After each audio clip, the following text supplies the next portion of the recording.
She's gone, your baby is gone. Those were the words that ripped my world apart. I was lying on the hospital bed, soaked in sweat and blood, my legs still numb, my heart pounding so fast it hurt. I had just pushed for hours.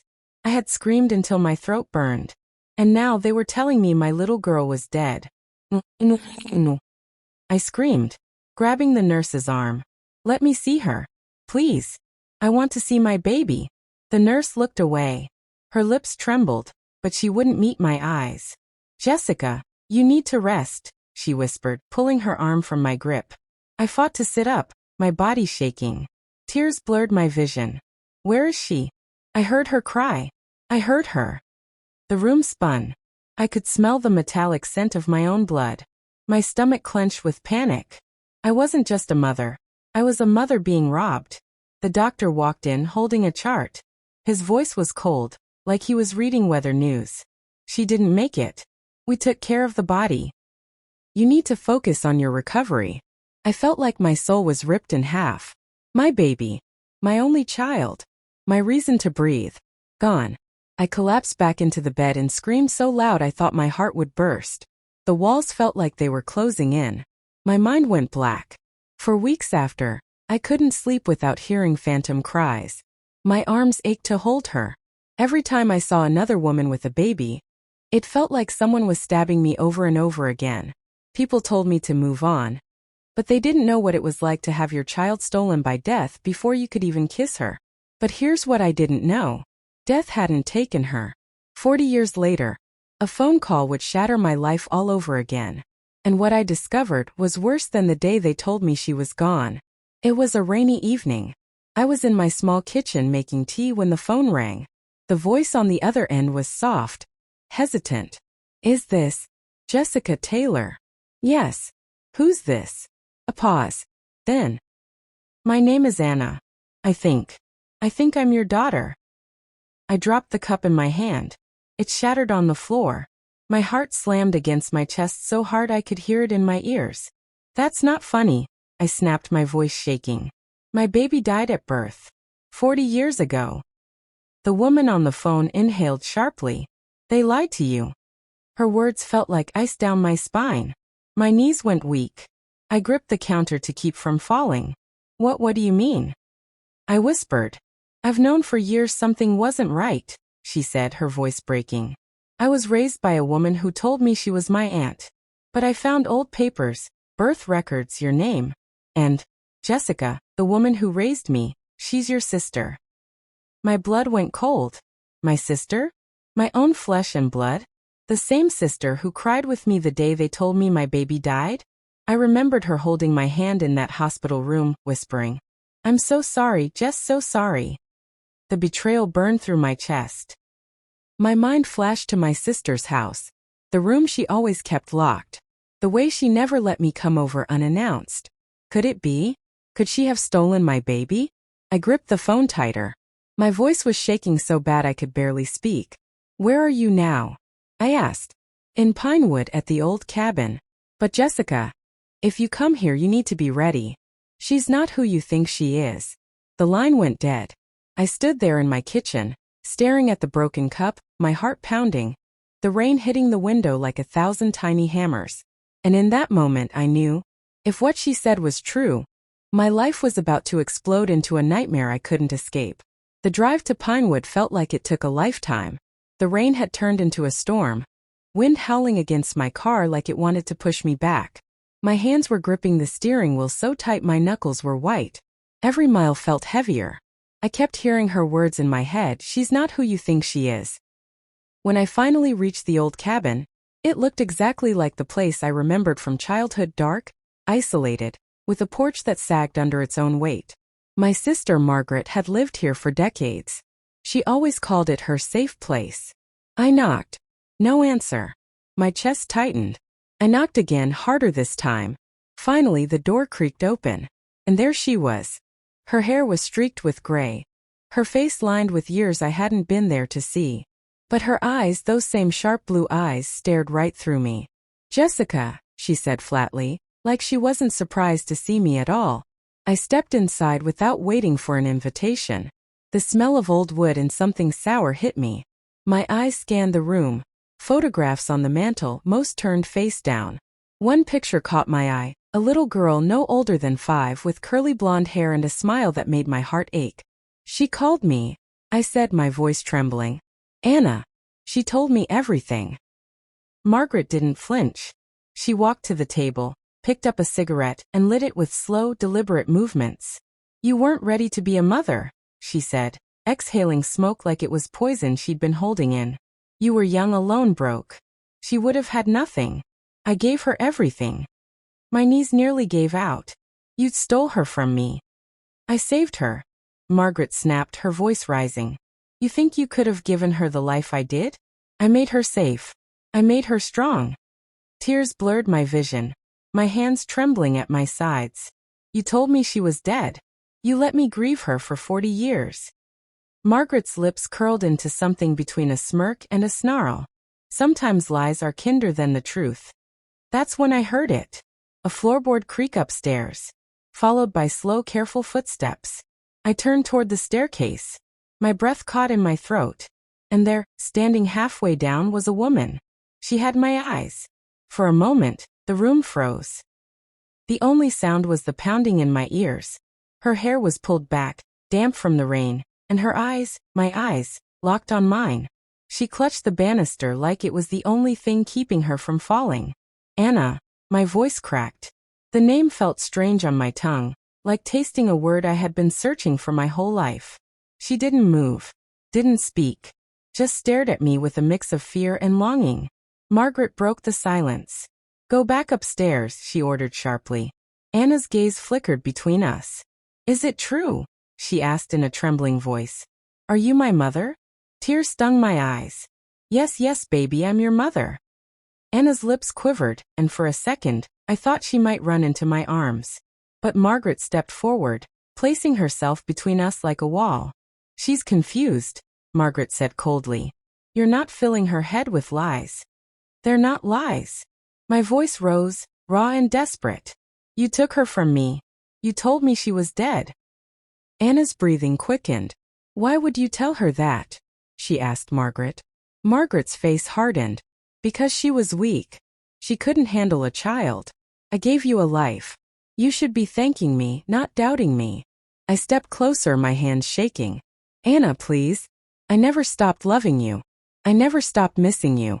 Every birthday, every Christmas I thought about you. Margaret's eyes narrowed. Get out, Jessica. Before I make you. I ignored her, focusing only on Anna. I know you've been told things about me. But you deserve to know the truth from me. Anna's hands tightened on the railing. Her eyes darted to Margaret, then back to me. She opened her mouth, but before she could speak, Margaret lunged toward me. Her hand gripped my arm like a vice, her nails digging deep. You're not taking her, she hissed. And then, Anna screamed, not in fear but in pain. I looked up. Margaret's other hand was wrapped tightly around Anna's wrist, and there was blood. Stop. You're hurting her. I screamed, grabbing Margaret's arm. Anna winced, her face pale, a thin stream of blood running down her wrist where Margaret's nails had dug in. Margaret turned on me like an animal. Her eyes were wild, her teeth clenched. You will not take her from me. I shoved her back, my chest heaving.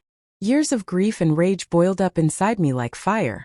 She was never yours to keep. Anna stumbled down the last steps, clutching her wrist. Her voice was shaking. Why would you do this to me? Why did you lie about who I was? Margaret's face twisted. Because she would have ruined you. You have no idea what kind of life she had back then. I saved you from a miserable future, Anna. I gave you a name, a home, and education. You stole my mother. Anna shouted, tears streaking her face. The words hit me like a blade, sharp and deep. Margaret's voice dropped low, deadly. If you think she's the saint she pretends to be, you're wrong. She was nothing. Weak. Poor. She would have let you starve. My hands shook, but my voice was steady. I may have been poor, Margaret, but I would have given her love. And that's something you never gave me, or her. For the first time, I saw a flicker of something in Margaret's eyes. Not guilt, but fear. She stepped back toward the mantel, her hand brushing over a photo frame turned face down. Then she grabbed it and hurled it across the room. Glass shattered, raining across the floor. Anna flinched. I reached for her, pulling her close, my heart pounding so hard I could barely breathe. Margaret's voice was shaking now. "If you leave with her, Jessica, you'll regret it." Thunder cracked outside, shaking the walls. Anna's fingers dug into my arm. "She's not bluffing," she whispered. "You don't know what she's capable of." Before I could respond, Margaret moved to the corner cabinet, the one she always kept locked. This time she pulled it open. Inside was a small wooden box. And the moment I saw what was inside it, I knew the truth was far, far darker than I ever imagined. Margaret set the wooden box on the table with a slow, deliberate thud. The air in the room felt heavy, like the walls themselves were holding their breath. She slid the lid open. Inside was a faded baby blanket, pale yellow, with tiny embroidered flowers along the edges. My chest tightened instantly. I knew that blanket. It was the one I had bought months before Anna's birth, back when hope still lived inside me. I had sewn each little flower myself. But that wasn't all. Beneath the blanket was a stack of papers, yellowed with age. Margaret pushed them toward me with a smirk. "Go ahead," she said. "Read them." My fingers shook as I lifted the first page. It was a forged death certificate, my baby's name, the date of her birth, and the word deceased. Tears blurred my vision. I flipped to the next paper. Hospital records with signatures I didn't recognize. And then the last paper. An adoption form. My signature at the bottom, except it wasn't mine. My knees buckled. I had to grip the table to keep from collapsing. You forged my name," I whispered. Margaret lit another cigarette, her face cold. "I made it legal. I made her mine. And there's nothing you can do about it now." Anna stepped closer, her face pale. "You mean all my life? I was living a lie." Margaret didn't even look at her. "You were living better than you ever would have with her." Something inside me snapped. "You stole 40 years from us," I shouted. "You stole my child, my life." Margaret slammed her fist on the table, making the box jump. "I saved you both. Without me, you'd both be dead or worse." Anna shook her head, tears spilling down her cheeks. "No, you saved yourself." The tension in the room was unbearable. My hands were still on the papers when Anna suddenly grabbed the blanket from the box and held it against her chest like it was the only real thing in the room. "I'm leaving with her," Anna said quietly, her voice trembling but steady. Margaret's eyes went dark. "You take one step toward that door, and you'll never make it out alive." That's when I noticed something glinting under the couch. Margaret followed my gaze. And slowly she bent down and pulled out a gun. Margaret's hand was steady as she aimed the gun, her finger resting just above the trigger. "Sit down," she said, her voice low and sharp. "Both of you." Anna froze beside me. Her breathing was fast and shallow, her grip on my arm so tight it hurt. I stepped slightly in front of her, my heart hammering so hard I thought it might break my ribs. "You're not going to shoot your own sister," I said, forcing my voice to stay calm. Margaret's lips twitched into something that wasn't quite a smile. "You don't know what I'll do." The storm outside roared, wind rattling the windows. Every crash of thunder seemed to echo the pounding in my chest. "Put it down," I pleaded. "This doesn't have to end like this." Her eyes narrowed. "It ends when you walk away and never come back." Anna's voice broke through, trembling but defiant. "I'm not staying here, Margaret. I don't care what you say." Margaret's hand shifted slightly toward Anna. My heart lurched. "Stop," I yelled, stepping forward. "This is between you and me. Leave her out of it." Margaret's gaze hardened. "She's mine." "She's not yours," I snapped. "She's my daughter. My blood. And I'm not losing her again." For a long moment no one moved. The air felt thick, like the room itself was holding its breath. Then, Anna made a choice. In one quick motion, she darted toward the front door. Margaret swung the gun toward her. I lunged. My hand grabbed Margaret's wrist just as the gun went off. The sound was deafening. My ears rang. The smell of gunpowder filled the air. Anna screamed. I looked down. Blood was spreading across my sleeve. But it wasn't mine. For a second, I couldn't move.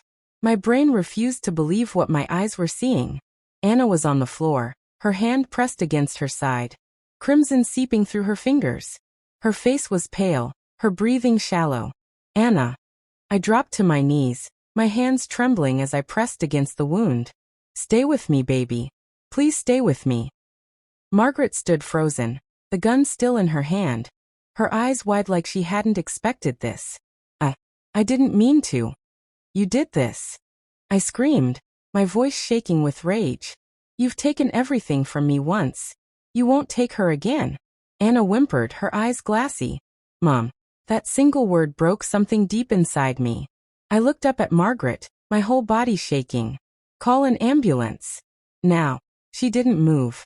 Didn't speak. Just stared at Anna like she was looking at a stranger. I pulled my phone from my pocket with bloody hands, dialing with trembling fingers. My voice cracked as I gave the operator the address. They told me to keep pressure on the wound. I was already doing that, my hands slippery with blood. Outside, the wail of sirens began to rise, faint at first, then growing louder. Margaret's eyes darted to the door, then to the gun in her hand. She looked like a cornered animal. You're not going anywhere. I told her, my voice low, dangerous. Her gaze met mine. If they take me away, you'll never know the rest. What rest? I spat. But before she could answer, red and blue lights flashed through the window. The sirens were deafening now. Margaret took one step back, then another, until she disappeared into the kitchen. The door burst open. Paramedics rushed in, pulling Anna from my arms. Blood smeared the floor as they lifted her onto the stretcher. I tried to follow, but a police officer stepped in front of me. Ma'am, we need to ask you some questions. My eyes darted to the kitchen, but it was too late. Margaret was gone. The flashing lights outside made the whole cabin glow red and blue.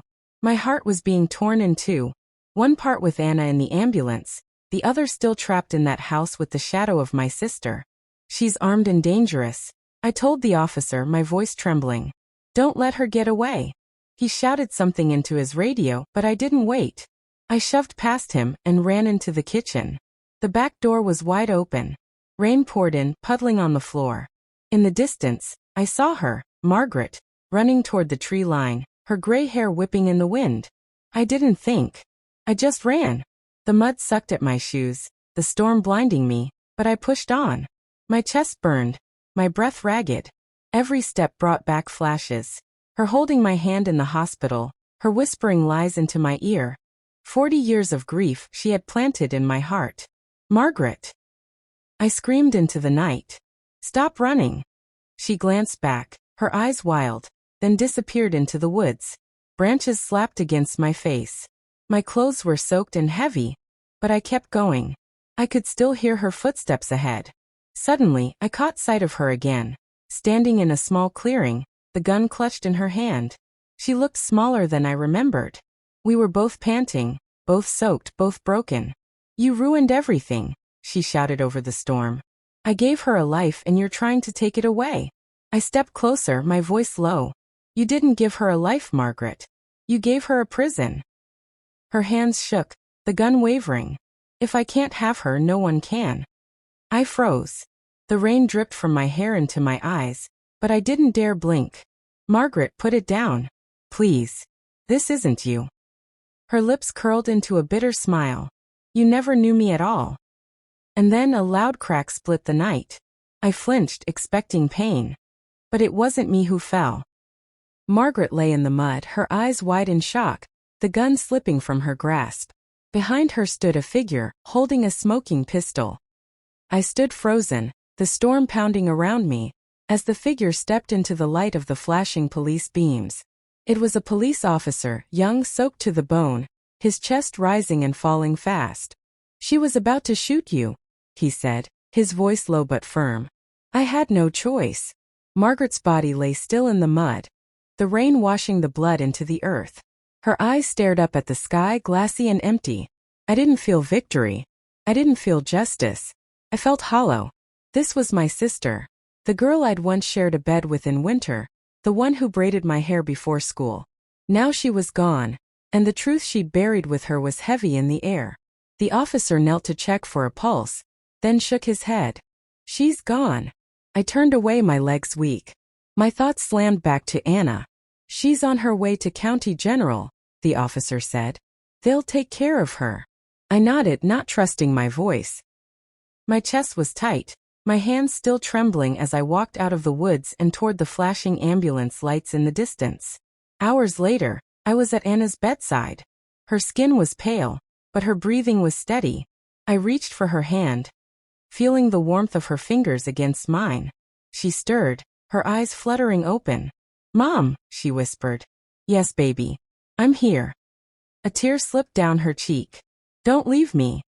I never will again." We stayed like that, two women holding on to each other after 40 years of stolen time. Margaret's lies had taken decades from us, but they couldn't take the truth anymore. Anna knew who she was now, and I knew I'd fight for her for whatever years we had left. I want you all to know this. Sometimes the deepest wounds are inflicted by the ones closest to us. Love isn't about possession or control. It's about truth, freedom, and sacrifice. If you truly love someone, you don't chain them to you with lies.